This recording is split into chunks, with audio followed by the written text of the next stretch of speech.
দেখলাম স্ত্রীকে আদরের জন্য বললেন, কত আদরের কথা বললেন, আর তার সাথে কত ভালোবাসার কথা বললেন।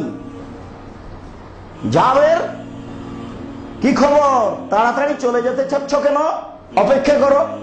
আল্লাহ রাসূল, আমি নতুন বিবাহ করেছি, বাড়ি যেতে চাচ্ছি। ও, নতুন বিবাহ করেছ, বিক্রম সাইয়েব, তালাক প্রাপ্ত মেয়ে বিবাহ করেছ না কুমারী মেয়ে বিবাহ করেছ? তখন জাবের রাদিয়াল্লাহু তাআলা বলছেন, সাইয়েব, তালাক প্রাপ্ত মেয়ে বিবাহ করেছি।